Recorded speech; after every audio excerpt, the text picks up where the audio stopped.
It's starting to actually look like a jacket. Hi everyone, welcome back to my channel. My name's Tamlyn, this is Sewn on the Tyne, and I'm here today with my next Spindrift jacket update. So as you can see, we've got it kind of hanging on the mannequin now. It's in enough of a constructed state that I can actually hang it up, which is great. It's not just in flat pieces anymore.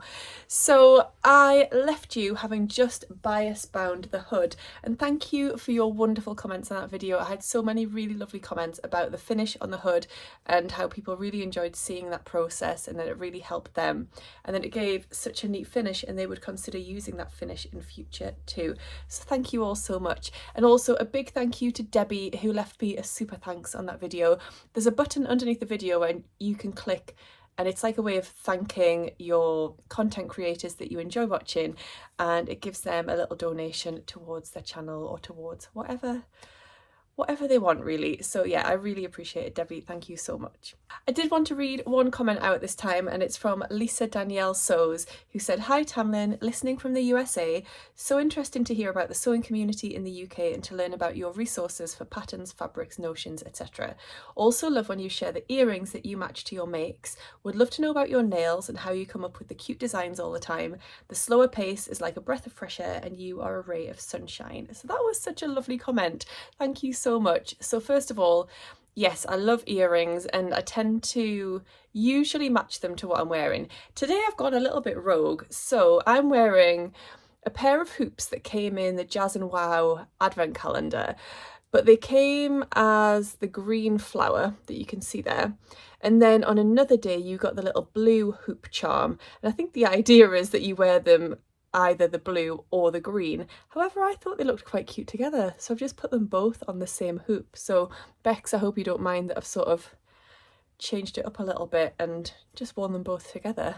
Why not? Then the other question was about my nails. So yes, I do like to get my nails done. I get them done once a month by an amazing nail artist who is called Vanessa, and I go to her house and she's got this lovely little sort of porch at the back of her house, and that's where she does her nails.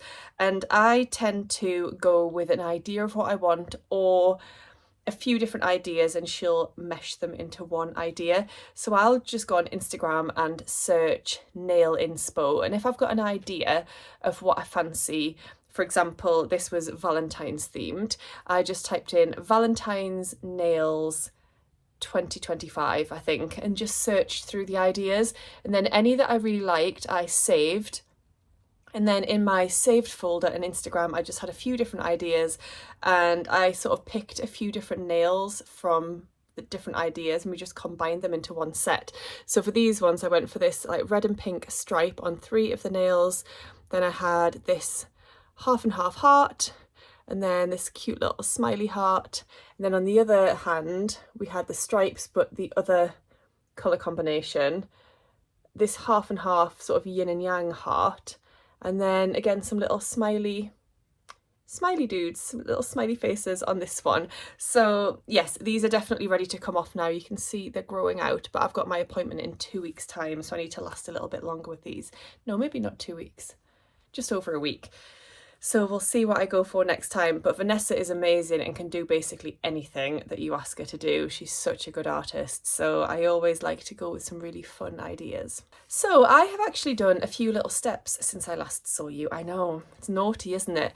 What I'd been doing, as you know, is not working on my Spindrift unless I was filming the process. But I just wanted to get a little bit of it done, and I thought, let's just crack on, do a few little steps, and I'm sure the viewers won't mind. So the next step after the hood binding was to do the hanging loop. So you create this little hanging loop that obviously once it's all sewn together you can hang your jacket up by the hoop. However, I couldn't find my hanging loop pattern piece anywhere. I didn't remember cutting it out. I think when I've been cutting out all of my pattern pieces from the paper, I've just obviously missed it and thrown it in the bin because it would have been quite a small piece. So I just made up the size, to be honest. So I looked at the instructions, and obviously it's just a long rectangle, And then very helpfully, when it got to this bit and you actually had to fold it and stitch it on to the hood, it gave you some dimensions. So it said that this bit here should be about 1 inch and this bit here. So that helped me with the dimensions of my hanging loop. I can't remember what I went for in the end. I think I might have gone for 3 inches. So I sort of thought inch, inch, inch like that. And then possibly 2 inches wide, because then you fold it in half and then you press the raw edges into the middle and then you fold it in half again. So it's just a hanging loop. It doesn't matter what size it is really, but it's worked out really nicely. So I've just attached that onto the center of the hood. Then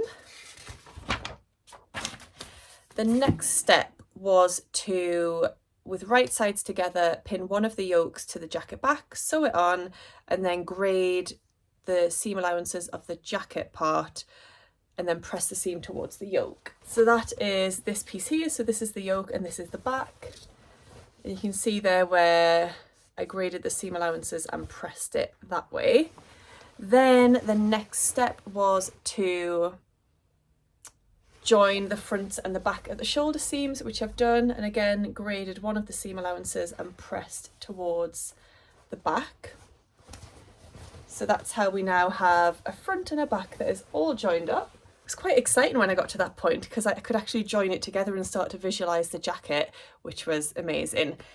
Then you had to take your other yoke, your inside yoke, and press the bottom to the wrong side, 5/8 of an inch. I also added a label. So I added this cute label from the Kylie and the Machine advent calendar, which is this one here, which says, "This turned out so well and I can't tell you how happy I am about it." So that's hopefully what's going to happen. I just thought the colours went really nicely, basically. That's the reason I chose that one. And then you got the facing pieces and you had to finish this outer curved edge.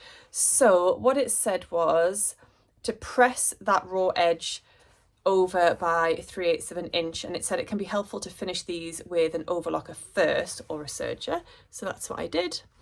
And then it said if you are not planning to top stitch the facings to the jacket, which is a later step, edge stitch near this folded edge. If you were going to top stitch the facing and the jacket together later, you didn't need to do this bit.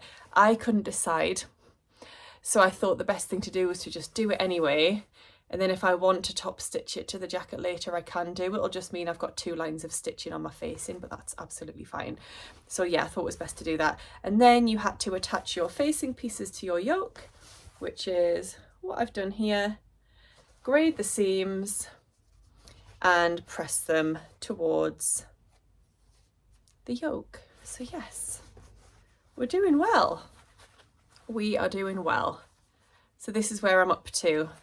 So the next step, which is step 81.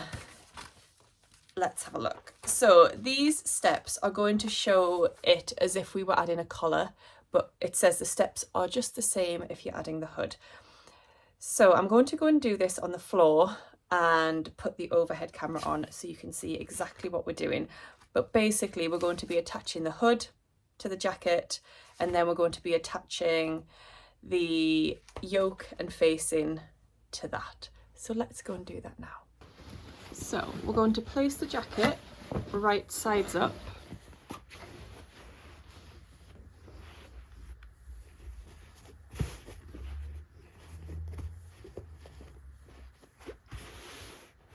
Like so, and we are going to take our hood, and with a loop facing towards me, so this loop here is going to be facing towards me, we are going to attach it to the centre back here. So if you are working with the hood like me, the hood will be wrong sides up, it's going to be this way up. We're going to line up the centre back notch on the jacket, which is here, and the centre back notch of the hood, which is in between our notch, and we're going to pin or clip that in place.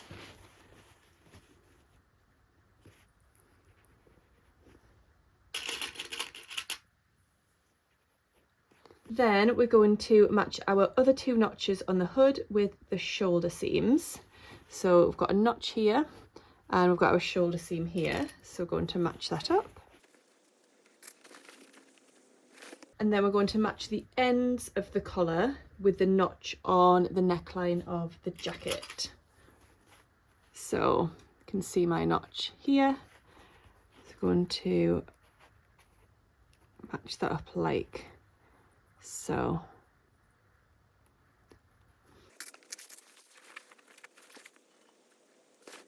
Then I'm just going to add another couple of clips in between these different points.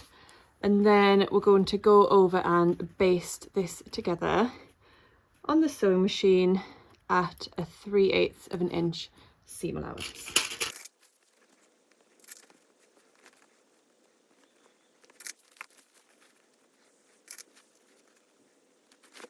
So you can see that I've done that there, and in some places it was quite a pronounced curve, so I just made sure I was curving it as I was sewing it to make sure that we didn't get tucks and things like that in there. So now we're going to take our yoke and facings and we're going to place them right sides together on top of here, and we're going to match up edges and notches and we're going to clip in place. So I'm going to start off with the very edge of the facing and the jacket front, and I'll do the same on the other side. I'm going to go for one right in the middle. I've lost my notch, I think.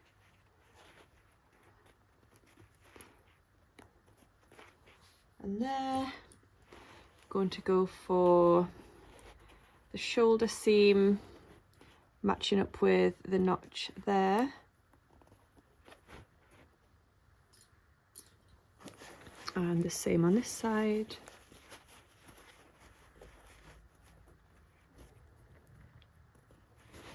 And again, I'm just going to carry on round and add a few more clips in, and then we're going to sew this at a 1/2 of an inch seam allowance. There's some quite chunky bits here that we're going to have to sew over, but that'll be fine. I'm sure my machine can handle it, and I've got a nice heavy duty jeans needle in my machine too.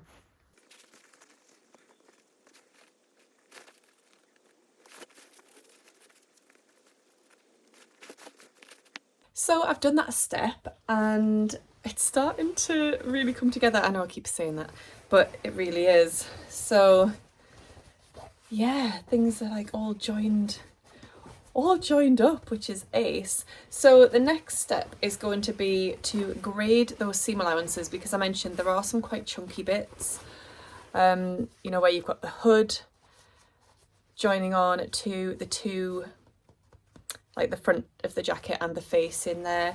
You've got where the hanging loop is at the back. You've got some quite chunky bits and we just need to reduce some of that bulk. So I'm going to grade those seam allowances and also snip into the curve, because this is going to want to sit nicely curved round your neck, obviously. But to help it lay nice and flat when it's doing that, we're going to need to snip into the seam allowance so it can actually sit more like that and not be all like bunched up. So yes, we will be snipping into that seam allowance up as close as we can get to the stitching line without cutting through it. And then we're going to secure the hanging loop down, just so that the hanging loop actually hangs and points downwards rather than flipping up. We're going to use a couple of bar tacks to secure it down. So yeah, then the next step is all going to be about attaching that inner yoke, so the unattached yoke that's just flapping around in there at the moment. That is going to be the next step, and then we'll end up with it all beautifully top stitched down at the end as well. So it's going to look really nice, I think. But yeah, there's a few little steps that I need to do next. However, it's now school pickup time, so I am going to go and get my little darling, and then I'm going to go to the gym. So when I come back to you later, it'll either be later on and I'll look a bit more dishevelled, or it'll be tomorrow. So who knows? I'll see you soon though. Excuse the chaos that is surrounding me, but we are on the next day. I have graded my seam allowances and snipped into the neckline seam. I've also done the bar tacks on the hanging loop. Let me turn you around and show you that. So you can see here I've just done a bar tack across here and then across here to keep that nice and secure. So I did that on my sewing machine by using a zigzag stitch, and let me check the settings for you. So I had my machine set to a width of 1.5 and a length of 0.3 to create that bar tack. They're not the neatest thing I've ever done. It was quite chunky going over these bits, but it will do the job. So now I'm up to this step, which for some reason has just totally blown my mind, and it's taken me ages to figure it out. I think sometimes the way that instructions are written, oh look at that sunshine, can just really confuse you. So we're on to these steps here where we're going to attach the yoke, the inner yoke, but just the way that it's worded I think is incorrect. So I've laid out my jacket in the way that it describes, and what it says to do is, with right sides facing, well actually first of all, fold the unattached yoke, so that's this one, over onto the front, exposing the shoulder and the neckline seams. So that's what we do here. So we've got our neckline seam and our shoulder seams here.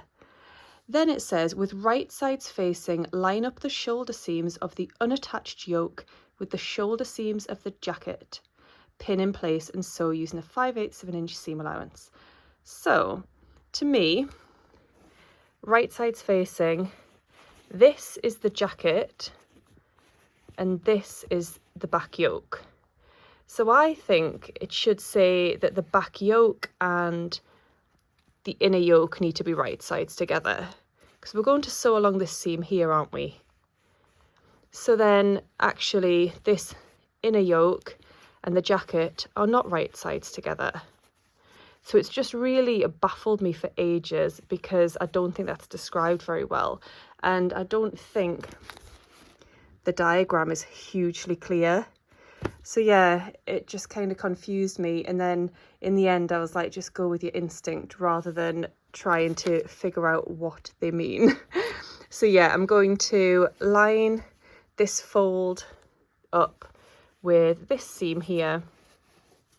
We're going to sew along there. You can only sew as far as the facing, however, so I'll do that on both sides. So after attaching those seams together, I've then graded the seam allowance, or in the instructions it says grade jacket the seam allowance.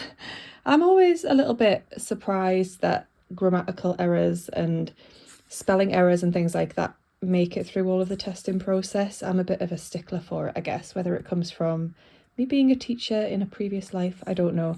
But anyway, I've graded the seam allowance, and then I've flipped the inner yoke back to the wrong side of the jacket and pressed. So that is what you can see now. So the next step then is we're going to pin this yoke down, making sure that we're just overlapping that seam ever so slightly, but we're going to pin it from the right side and actually pin along in this ditch, and then we'll be able to just check that it catches the folded edge all the way along, so that when we top stitch it from the right side, we know that we've caught the whole of this yoke in. So you can see there I've just pinned along in that seam, and then if we flip it over, we can check that it does catch the yoke all the way along, which is great. So now we need to do some edge stitching, and we're going to do that along here on the yoke, just underneath the shoulder seam, and then we're going to do it on the yoke here just above this seam too.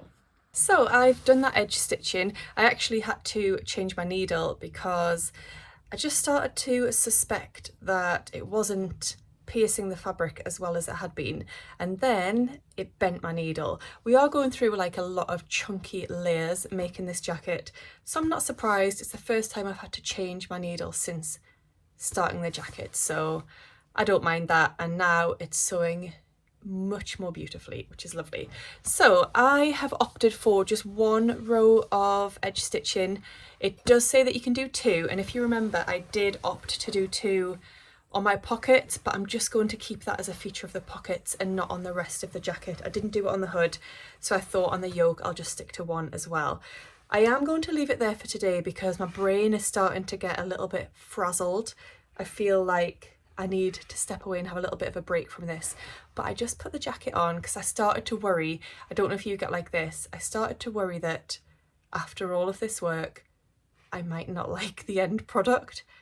But actually, I do. So obviously the side seams aren't sewn up yet. The sleeves aren't on.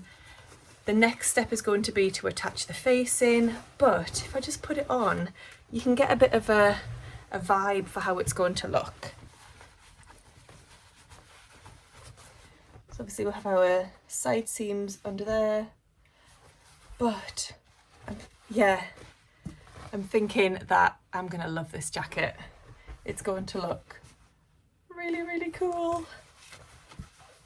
And obviously we've got the hood as well.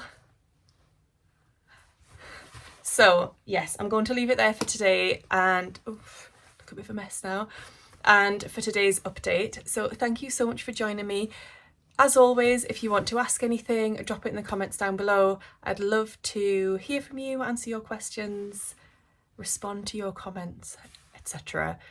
And I'll see you again soon in my next update, I guess. I'm not sure when that will be, probably next week sometime, but we might get on to, let's see, attaching the facing, sewing up the side seams, and it says you can either overlock them or bias bind them. I think I might be tempted to bias bind them, you know, because I bias bound the hood and it looked so beautiful. And oh yeah, I was just looking at the instructions for the long jacket and it has you bias bind the hem because it's a curved hem, but mine is the hip length and that is not necessary. So yeah, then we'll be hemming the jacket, which seems amazing. You hem the jacket and then you put the sleeves on. So yes, next time I come to you, we'll secure the facing down and all of that, and then we'll hem the jacket. And then we definitely are getting somewhere, aren't we? The end is in sight. I might get to wear this jacket before the weather turns really warm. But actually, this will be the sort of jacket I can wear all year because it can throw on in the evening, and it's not going to be like a super warm jacket. It's going to be like a throw on kind of denim jacket style. So yes, thank you so much for watching today. I'll stop waffling now and I'll see you again soon in my next video. Happy sewing. Bye.